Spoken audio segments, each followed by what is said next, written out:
पुढे पाहूयात. मनोज जरांगेंनी अतिरेकी भूमिका न घेता आरक्षणाची लढाई सुरू ठेवावी असा सल्ला केंद्रीय मंत्री रामदास आठवले यांनी मनोज जरांगेंना दिला. तसंच जरांगे यांच्या जीवावर देवेंद्र फडणवीस नव्हे तर त्यांच्याच समाजातील लोक उठलेले आहेत असा दावा देखील आठवलेंनी केला.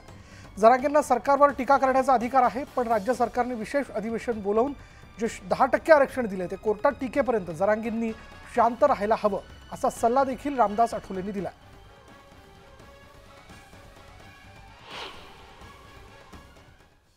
जरांगे पाटील यांच्या आरोपामध्ये तथ्य नाही की ते देवेंद्र फडणवीस त्यांना मारून टाकतील.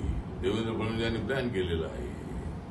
आज जरांगे पाटील यांच्या विरोधामध्ये त्यांच्यामधले लोक उठलेले आहे आणि जरांगे पाटील ही गोष्ट खरी आहे की ते माननीय शरद पवार आणि उद्धव ठाकरे यांच्या विरोधामध्ये बोलत नाही आहे. ते मात्र टार्गेट करतायत सरकारला. टार्गेट तुम्ही करा, तुम्हाला अधिकार आहे. पण आता निर्णय तुमच्या चांगल्याप्रमाणे घेतला. तुमच्या सगळ्या सोयऱ्यांना निर्णय आरक्षण देण्याचं मान्य केलं होतं सुरुवातीला आणि एक मताने मराठा समाजाला 10% आरक्षण देण्याचा निर्णय झालेला आहे. तर आता जरांगे पाटील यांनी थांबलं पाहिजे.